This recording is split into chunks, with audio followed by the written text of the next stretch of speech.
We had a great season. Had a great legacy at our time at Blake, so I was definitely proud of how we came as a team, coming from freshman year, developing into a team that climbed the national ranking. Sat in the national ranking for a little bit, so I definitely appreciated everything that we were able to build at Blake. Hey!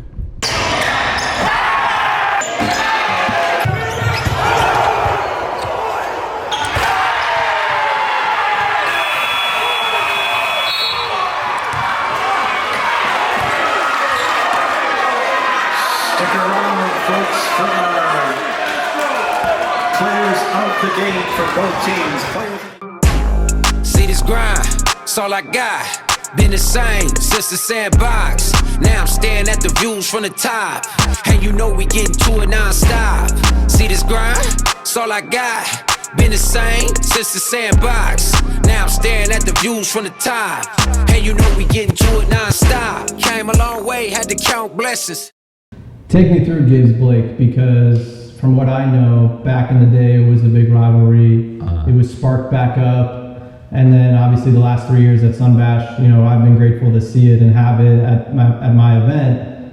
Take me through those games, especially this year, because people were just diving to get into the building. I feel like it was jammed in there, it was loud, the music was bumping. It wasn't like the regional final, which was a closer game, but just take me through playing them in Sunbash environments over these last 3 years. I mean, the Sunbash tournament was live. I mean, it was right there with the regional game with a population-wise. I mean, the game was packed. I mean, people was texting me, calling me about the game, or where's it at, what time, trying to make sure they locked it in.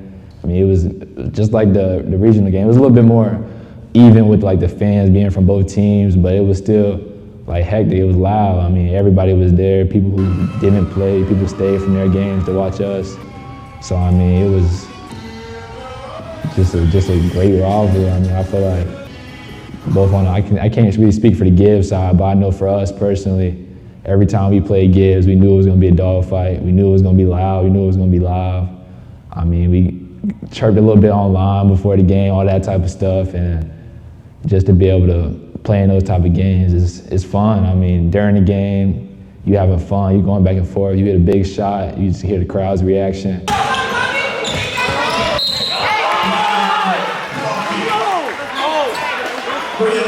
But then after the game, you gotta live with the result, obviously. But I mean, just during the game, it's a surreal feeling. The adrenaline is crazy. But it's mostly like fun trash talk. It's not yeah. Because I feel like at first, when you guys first played, when you were a freshman, I feel like a lot of outsiders were like, man, they really don't like each other. I'm like, I think that they just are competitors from different sides of town. Like, they just want to win.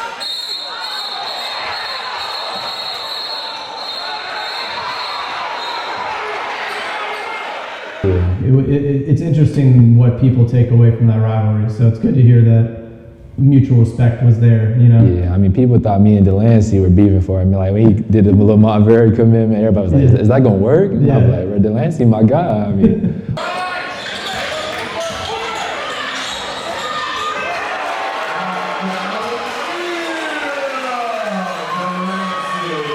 Obviously, if you're gonna get into it on the court, we both trying to win, but it's all love at the end of the day. Yeah, and it kind of leads me into the next set of questions. You're headed to Montverde, obviously a very prestigious program.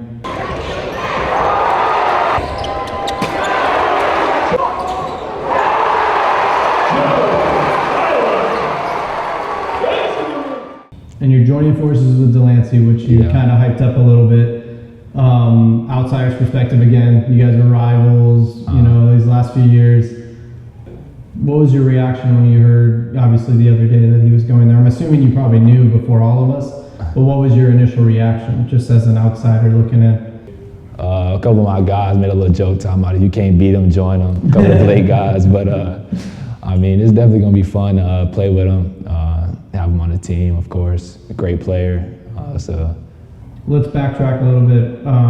What age did you start playing basketball at? Do you remember? I started playing around 3. I was on and off, though. I quit every now and again and get back into it.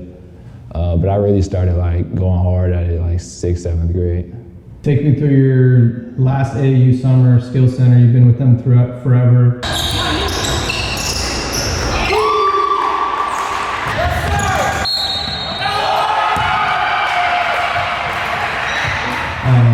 We've seen your progression, and I feel like these last 5-6 months has been kind of different. I don't know if you feel it, but at least from afar, it's like Joe Philon. I talk to college coaches. I see you, on social. In your opinion, what was the best performance of the summer that you had? A certain game or moment on the UA circuit? I'd probably say in the first session against Team Thrill, supposed to be the top Under Armour team. Nobody had us winning that game, and I was able to hit the game-winning shot. Had like a 27-point performance and beat the top team. So that was a good moment for me. What do you think was clicking in that game for you? Obviously hit the game winner, but like 27 is a lot of points in an AAU game. What was kind of working for you? I mean, I just had a mindset coming into that game. We're gonna kill. They looked down on us before the game, talking about it's a rise team. Just get this game out the way, go home. So I took it personally. Came out, had a great game. We ended up getting the win. Was there anyone this summer, whether it was Under Armour or just other events, that you were like, man, I didn't know this kid was that good? Or I mean, I played on Under Armour. I don't know some of the Nike guys, some of the Adidas guys. A kid that stood out to me kind of was like Olajuwon's son.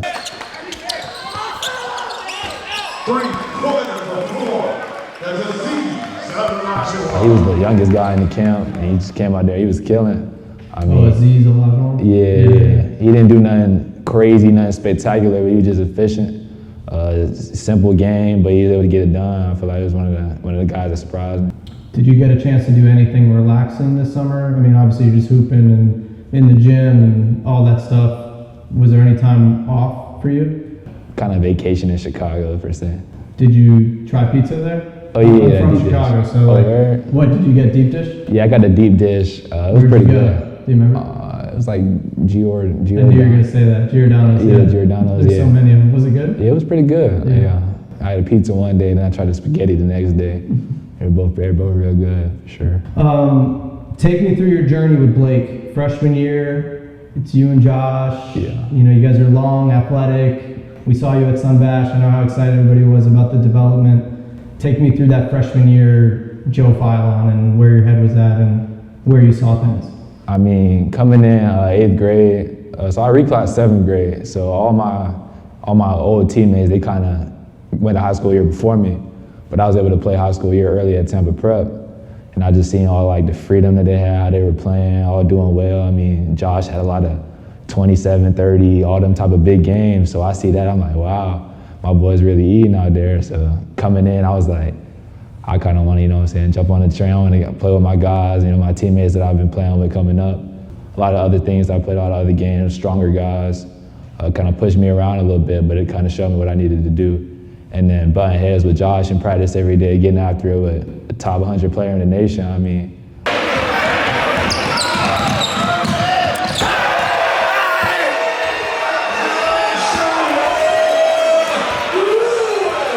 I only gained from that, so a lot of the schools coming to see him, they get to see me as well. So it was like a good experience for me to play with Josh and play on the Blake team with all them guys. Fast forward to sophomore year, you guys make it to Lakeland, you're in the championship, losing Norland, which, seems like yesterday, but I guess it was a while ago. Josh fouls out. You don't have a ton of guys like you did last year in terms of bench and guards. You're basically handing the ball. Take me through that crazy time. It was almost, I think, the entire second half, at least the most of the third and fourth quarter, that you were running the offense and Josh was fouled out. Like, take me through that experience and what you gained from it despite the, outcome. I mean, it was a crazy atmosphere, probably the craziest atmosphere I've ever played in. At first, it kind of got to me. I'm like, wow, there's a lot of people here, a lot of people watching. But then as the game went on, you kind of forget, like, wow. And you can't even see the crowd. It's just, we got to get this win. And Josh goes out early with fouls. It's tough. That's been our guy all year. That's been our go-to for scoring, go-to for just a lot of things, a lot of defense. So just having to step up in that game, I mean, it was tough. I mean, we playing against, I think they had a guy committed to Missouri.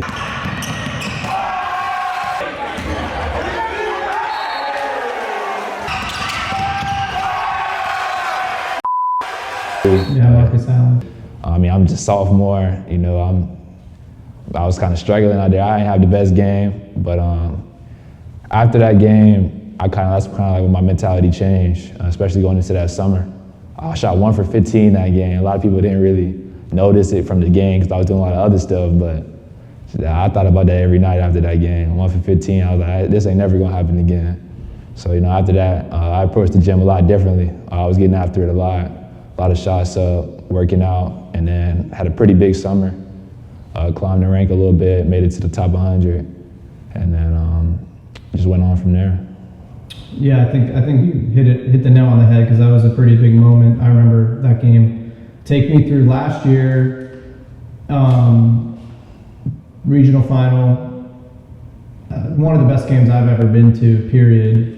You had a great first half, you're being aggressive, like the things you're talking about this summer, going to the basket. You're at Gibbs, brutally hard, loud environment, they got the band in there. We all know the rivalry, we'll get to that more, but like, take me through that game specifically, your last game with your boys, last game at Blake. How did it feel to just, I know you didn't win, but how did it feel to put that effort together? I got Blake, bro. Yeah. I got Blake, bro. I got Blake, bro.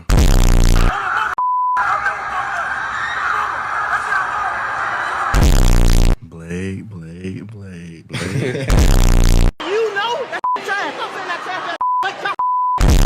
I mean, coming in from even the start of the season, we knew that's where we were going to be. We knew that's the game I was going to really establish. We really thought that would have been a state championship, but it was just in the regional finals. Whoever won that would have won it all. But so we prepared for that game all year. We ended up getting them in the hoop tournament at the Sunbash. Fell short in that game.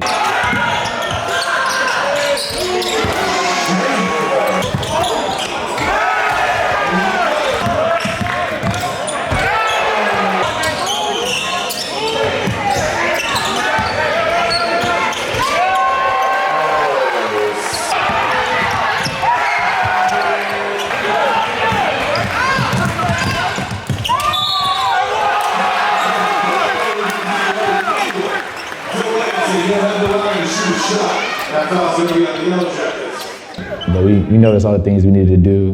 We prepared from there on out. And then just getting into that game, we were all excited. We knew it was going to be a tough one. We knew it wasn't going to be easy. But we practiced for it, we trained for it. We ended up getting to the game. It was a great game. I mean, a lot of back and forth.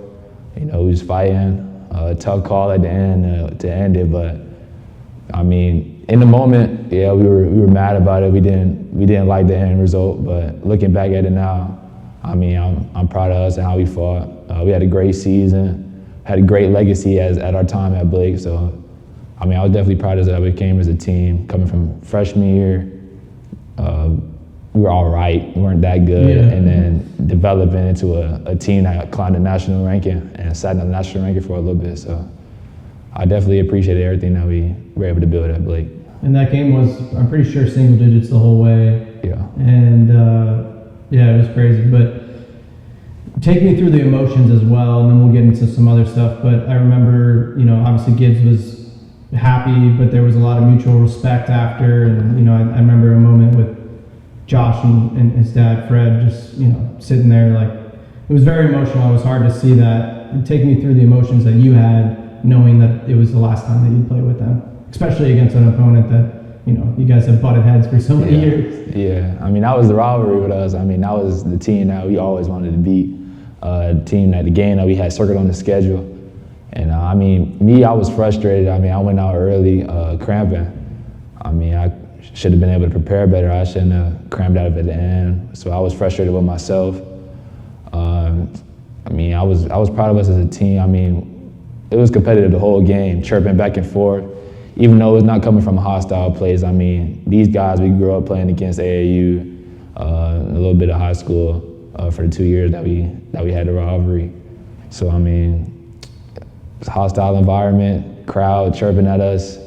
I mean, the band, the drums loud. You can't hear a coach in the timeout. Yeah. And just trying to figure everything out in that type of environment. I mean, it was a great game. It was one of them games I'll never forget. I'll be telling my kids about the game. I'll be telling, my family members about the game. I mean, I remember 4 or 5 phone calls I got after the game talking about how good of a game it was. At the time, I really wasn't trying to hear all that. But, Yeah. Did you have a moment, let's say 6th, 7th, or maybe 8th grade at Tampa Prep, where you were like, man, I'm really built for this. Like, I really can take this more into just fun, and I can take it into a possible professional career? I mean, yeah, I really gained my confidence 8th grade. It was played against Plant in the Tampa Prep tournament. Big man was out of town. We didn't have no other size really, so he started me. He was talking to me before the game. He's like, "We're gonna start you today." And before that, I wasn't really getting much time.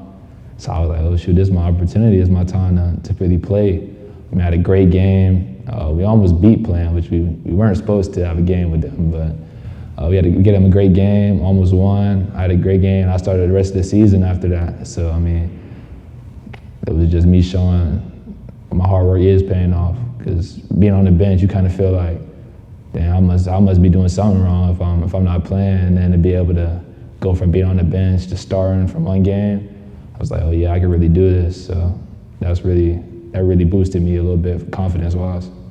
And then maybe it was that summer after, or the summer after that. Is there an AAU moment outside of the most recent summer where you really felt that progression as well, where there was like kind of a classic game for you that really boosted your confidence? I'd probably say our first call-up game my sophomore summer, I should say. I want to say we played, was it Wisconsin Playground? I want to say it was Wisconsin Playground. That was a UAA game. I was kind of nervous coming in. I hadn't played on that stage before. These guys are supposed to be the top guys in the nation. A couple of top 100 players on the team. I had never seen what that really looked like firsthand. So then I came out there, had a great game, got to win. We weren't supposed to win that game, obviously, and just to be able to win that, have a great game, all the coaches watching, that was just huge for me. And then from there on out, that's kind of where I started sprouting up. I felt like I belonged out there, and I showed I belonged out there. So, from there on out, my stock just went up. Who's been the biggest influence on your development as a player so far in your life? Probably my trainer, Chris Ward. His son plays pro in Paris. He played pro, he played college, he guided his son through college, so he's just a knowledgeable guy. I was able to learn a lot from him. With him every day, I work for him. So he's always in my ear, whether it's joking, whether he's serious, whether he's just giving me guidance, giving me tips, tell me what to look for, tell me what I need to work on. He's honest with me. There's times where I'm going through a little shooting slump. I'm in my own head. Don't worry about all the shooting. Don't worry about the makes. Don't worry about the misses. It's going to come. And then I remember I had the worst shooting week I probably ever had in practices before one of the sessions. So I'm coming in like, dang, it's going to be rough. I get to the session, I'm hitting all my shots. I had to give him a call after the game. I was like, yeah, he was right. So, it's just good knowing from a guy who actually knows what he's doing. He's been through it. So just a good experience to be able to learn from under him. What part of your game are you most proud of right now in this moment? I'd probably say my defense and my motor. It's a lot of the top guys don't really go hard. A lot of top guys don't play that hard, but I feel like that's what makes me one of the top guys is how hard I play, how I get after it on defense. Offensively, I have lots of improvement, lots of room to grow. Defensively as well, but I feel like how hard I play, I'm at the top of my class for that. Now we're going to get into some fun stuff and some life stuff. Favorite song you listened to before the biggest games that you've played? I'll probably say, it's kind of crazy, Rolling in the Deep by Adele. Yeah, that's hard right there. Who's the loudest person cheering for you at games, and what are they usually yelling? Probably my little sister, man. She had to go on the sideline. Yeah, sometimes she don't even know what she's talking about, but she gonna always have something to say though.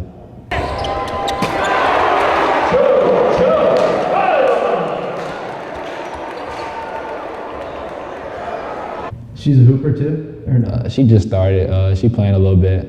She's doing all right. She's in middle school? No. Yeah, middle school. No, elementary school. Okay. Yeah. What values have your parents instilled in you that has carried over into basketball and in life in general? I mean, my mom is a principal, educator, so the academic side, she drills me for, making sure, you know, my character is good, how I speak, just trying to make sure I'm an intelligent man. And then my father, you know, teach me all the, like, the little stuff, just being a gentleman, holding doors, stuff like that. And then I got, like, my grandma and my aunt give me little tips. I mean, they more lenient than my parents. You know, they kind of looking out. But it's just a lot of my family taught me a lot of things. Let's say you just caught a body. Are you going to walk away quietly or are you going to let them know? Yeah, they're going to have to know. What are you going to do? I mean, it depends on the situation. Like, if they was talking already, they're going to definitely hear me. But if they've been cool, I might just give them a little stare, look at them, flex on them a little bit.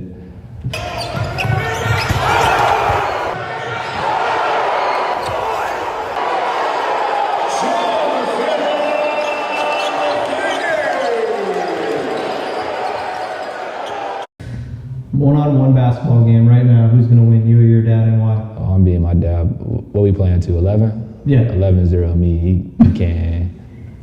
He can't hang at all. If you could steal one skill from any NBA player, what would it be and why?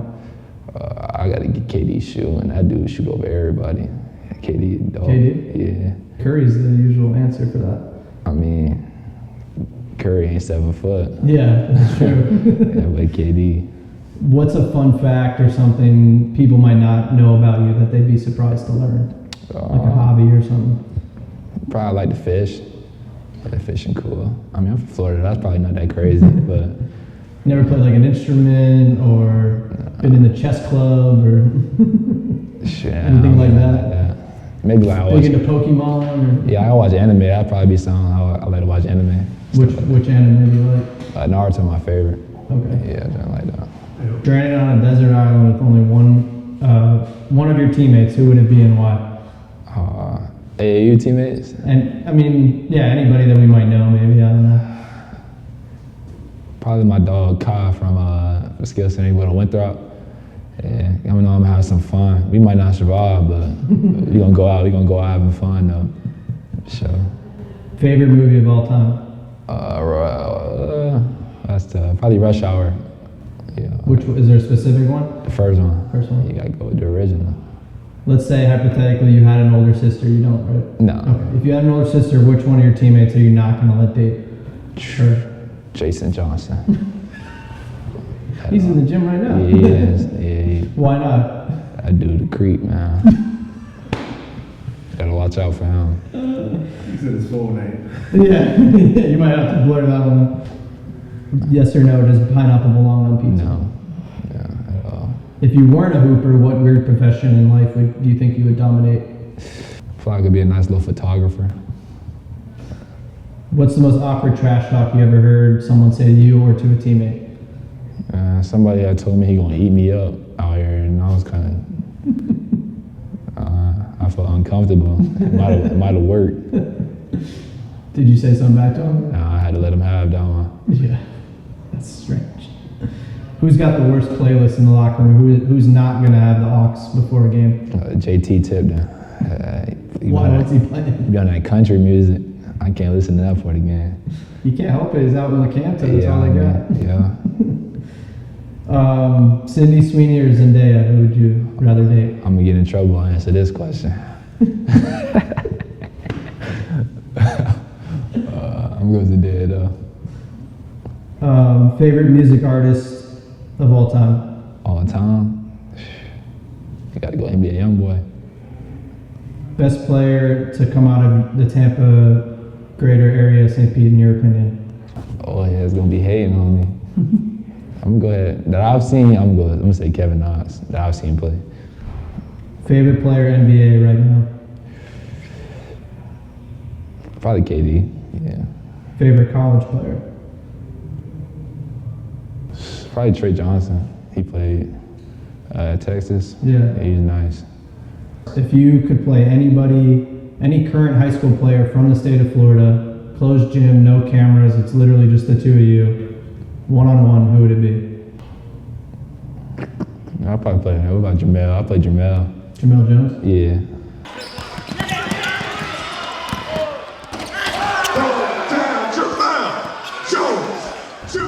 Same question for national player. Closed gym, no cameras. It's just you and one player. Who's the national player you want to go one-on-one with that you never have? Play my dog Fred Smith in the lines. Where does he go to school? I don't know where he go to school at. We play for P7 on the Armour circuit. You want to add anything else that maybe we didn't touch on? Any more Jason Johnson information? Hey man, Burying him deep now. I can't put none of that information out there. No, I'm not. Yeah, just know you might want to stay away from that dude, man. See this grind, it's all I got. Been the same since the sandbox. Now I'm staring at the views from the top. And you know we getting to it non-stop. See this grind, it's all I got.